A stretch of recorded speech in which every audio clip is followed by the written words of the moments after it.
kapan sih mau majunya, saudara, kalau selalu cerita agama terus Indonesia? Tinggalkan agama, ya. Anda bertuhan, tapi nggak usah beragama. Dan agama yang diresmikan hanya cuma 5, tolol, saudara. Emang kamu siapa?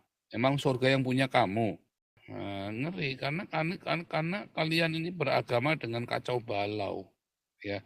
Kalian ini punya ajaran yang ada karu-karuan di Indonesia ini. Apakah Pancasila sudah ditegakkan? Nggak pernah. Pancasila dari zaman Soekarno, ya, belum pernah ditegakkan atas bumi Indonesia. Kenapa yang justru Pancasila yang asli Indonesia ini tidak bisa ditegakkan, malah Islam yang dari Arab itu malah dielu-elukan. Apakah Islam lebih mulia dari Pancasila?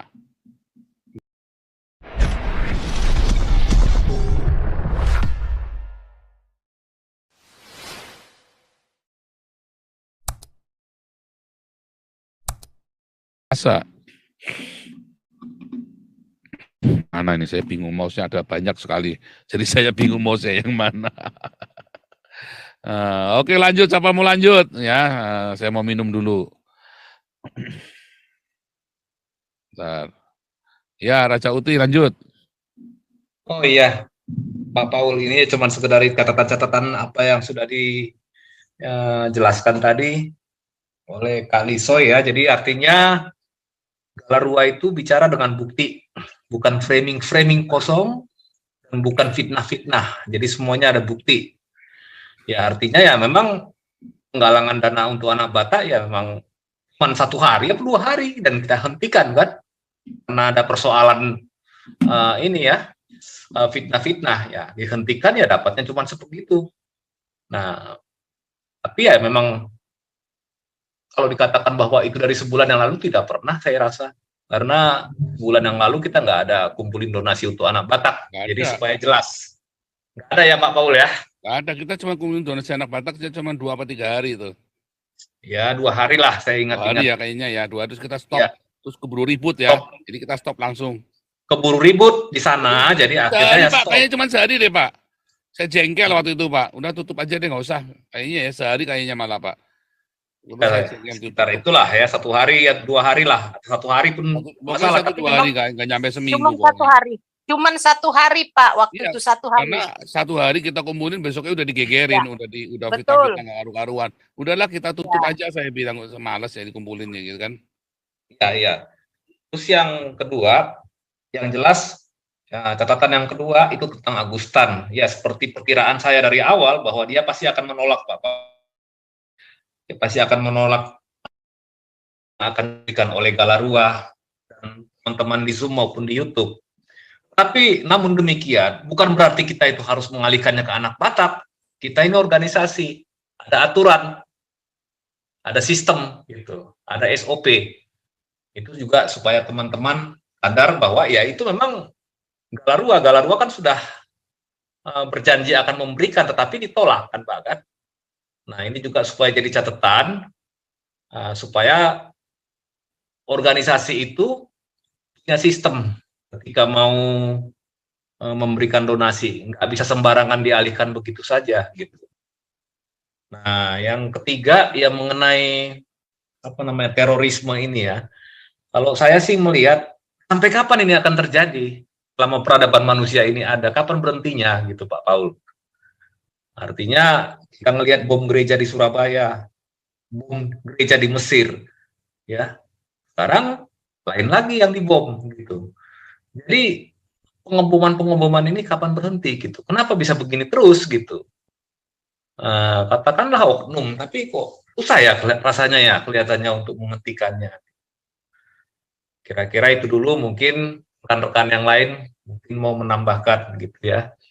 Karena ya apa ya Pak ya, kalau saya melihat ya sejak reformasi ya energi bangsa ini habis untuk ini aja, untuk penanggulangan masalah keamanan terutama terorisme. Akhirnya ya polisi cukup sibuk di situ gitu, artinya ya energi bangsa ini ya habis gitu, kita nggak bisa maju lama-lama. Kalau begini terus masalah keamanan tetap jadi gangguan. Kira-kira begitu Pak Paul, silahkan dilanjut. Ya, siapa lagi lanjut? Kita kapan sih mau majunya saudara kalau selalu cerita agama terus Indonesia? Tinggalkan agama, ya. Anda bertuhan, tapi nggak usah beragama. Dan agama yang diresmikan hanya cuma 5, tolol saudara. Emang kamu siapa? Emang surga yang punya kamu? Ya, agama di dunia ini ada ratusan bahkan ribuan saudara. Ya biarkan mereka bertumbuh, ya. Jadi jangan dipaksa, ya. Ngeri ya, ngeri karena kalian ini beragama dengan kacau balau, ya. Kalian ini punya ajaran yang ada karu-karuan di Indonesia ini. Apakah Pancasila sudah ditegakkan? Nggak pernah. Pancasila dari zaman Soekarno, ya, belum pernah ditegakkan atas bumi Indonesia. Kemarin saya mau ngomong sama Pak Toping lupa ya. Waktu Pak Toping kuliah Pancasila itu saya mau protes sama Pak Toping. Ya, kita mau membahas bagaimana, mengapa Pancasila tidak pernah ditegakkan, ya kan? Nah, itu yang mau saya tanyakan sama Pak Toping. Saya lupa terus, saudara. Mau nanya lupa terus. Mengapa? Ada apa? Ya, mengapa tidak pernah dan mengapa sulit sekali? Alasannya agama enggak? Ya bukan. Manusianya. Kalau manusianya bilang enggak, ya agamanya enggak. Pasti Pancasilanya. Kenapa yang justru Pancasila yang asli Indonesia ini tidak bisa ditegakkan, malah Islam yang dari Arab itu malah dielu-elukan. Apakah Islam lebih mulia dari Pancasila? Enggak, saudara ya. Pancasila itu jauh lebih mulia daripada Islam, saudara. Ya. Pak Paul, Ya. ini ada ini ya, ada sedikit tadi Pak Paul sudah singgung tentang kritik gereja gitu ya.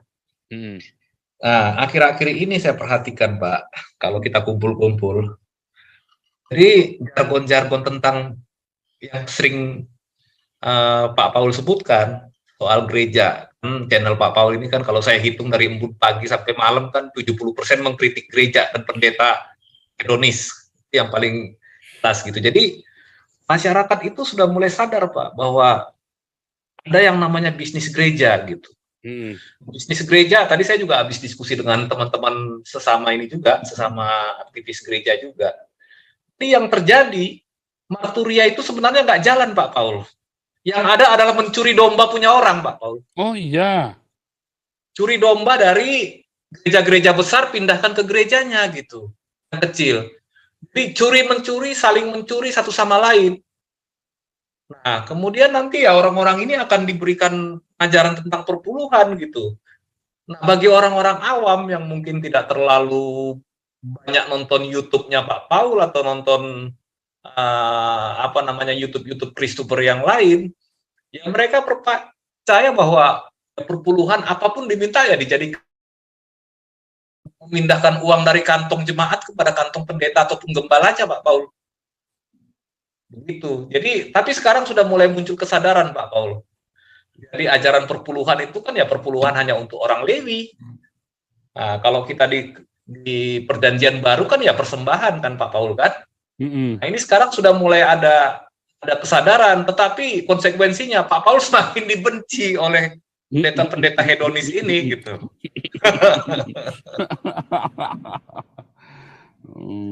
Gila ya. Tapi banyak jemaat sudah mulai sadar Pak Paul. Nah, itulah kritik gereja yang Pak Paul lakukan. Akhirnya menyadarkan orang-orang gitu. Jadi gereja tidak lagi dimanipulasi untuk mencari uang oleh para demagog hedonis ini Pak Paul. Gitu kira-kira. Jadi ya semakin menarik sih Pak Paul. Artinya marturia itu memang nggak jalan kok berapa puluh tahun ini. Nggak jalan Pak, terutama sesudah kemerdekaan. Yang ada itu adalah saling mencuri domba. Curi domba dari kandang besar, pindahkan ke kandangnya dia. Gitu. Ya, nah nanti yang ini juga saling curi-mencuri juga Pak Paul yang kecil-kecil ini gitu. Kira-kira seperti itu. Itu aja Pak Paul, silakan. Ngeri. Karena kalau jadi gini, pertambahan jiwa itu justru bukan dari gereja-gereja yang besar-besar, saudara, tapi dari orang-orang seperti kita. Coba di kita saja tiap minggu ada yang dibaptis. Tiap bulan itu sedikitnya itu pasti ada 3-4 orang dibaptis. Ya kan? Nah, karena kita memberitakan Injil, sementara banyak orang yang tidak memberitakan Injil, ya kan? Tapi mencuri tadi dari kejadian dipindahin, yang dibaptis adalah orang sendiri, muter-muter orang-orang itu lagi kan. Ada orang sampai dibaptis 4 kali malah.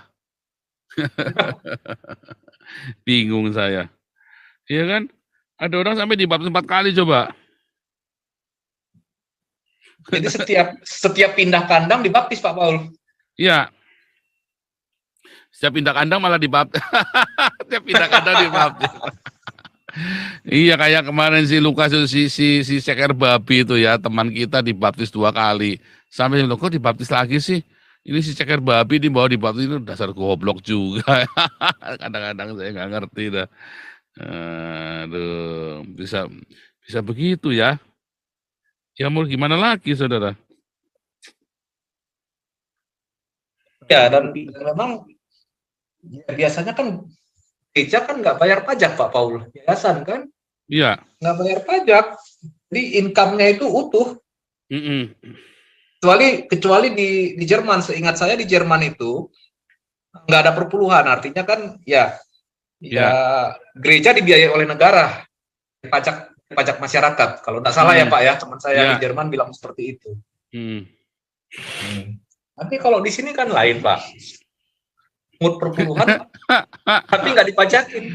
Aduh, kacau ya. Nah itu ada yang tunjuk tangan Pak, udah mau raise hand, Ya, mau Pak bicara. Galaksi, silakan Pak Galaksi. Iya, terima kasih. Shalom semua, Pak Ya, Paul shalom. dan kawan-kawan semuanya. Jadi keadaan kita ini memang harus kita akui semrawut, dalam artian bahwa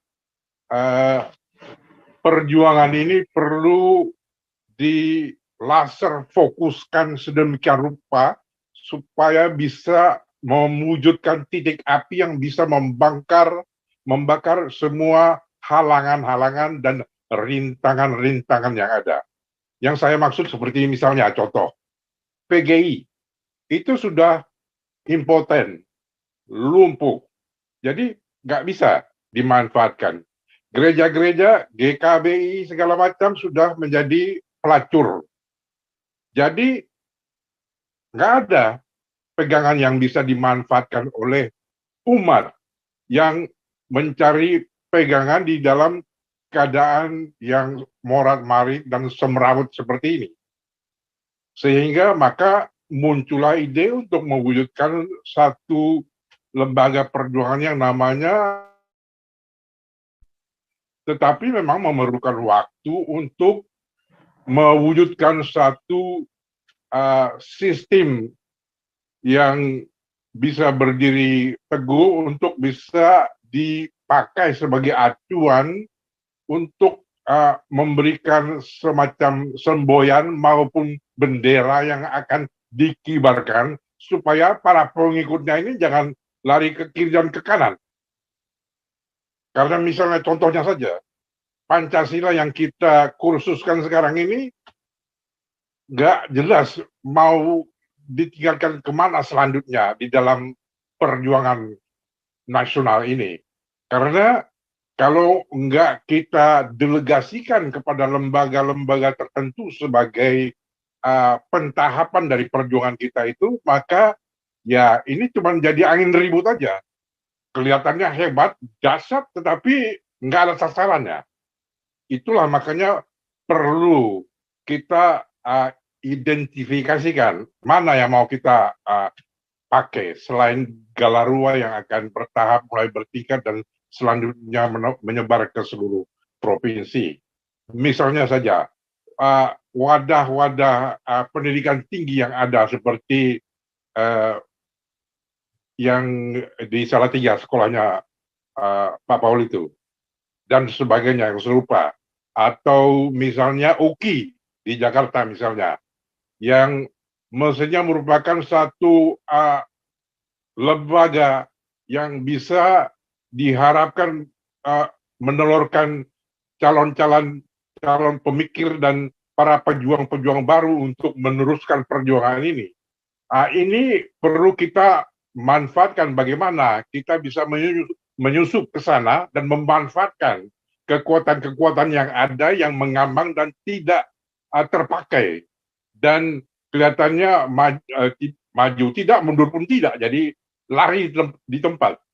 Ini perlu kita koordinasikan. Kitalah otaknya, the brain trust. Ali Murtoponya Soeharto, kita inilah si Ali Murtoponya itu yang mengkonsepkan bagaimana perjuangan Soeharto itu supaya bisa bertahan sampai 32 tahun. Ini indikasi dan gejala yang perlu kita deteksi dan kembangkan selanjutnya. Supaya perjuangan ini bisa artinya tidak kececeran dan bisa bermanfaat di dalam setiap kiprahnya. Pukulannya bisa kena sasaran, tendangannya pun bisa kena di ulu hati. Ini macam-macam dari perjuangan yang perlu kita koordinasikan dengan baik. Karena kalau cuma sarasehan, ngobrol warkop seperti ini, nggak akan habis-habisnya. Kita tetap aja berputar di tempat dan menjadi akhirnya puting beliung yang meresahkan dan membingungkan. Itu harus lebih terfokus pada organisasi perjuangan ini, supaya seperti zaman kemerdekaan itu nggak ada yang berani maju ke depan, akhirnya diorganisir oleh otak-otaknya kemerdekaan itu, memunculkan Soekarno untuk memproklamirkan kemerdekaan itu. Makanya merdekalah kita saat itu. Karena apa? Karena di organisasi walaupun kecil. Inilah kurang lebih pemikiran yang mau saya kemukakan supaya kita bisa memberikan pemikiran yang lebih mendalam ke arah situ. Terima kasih.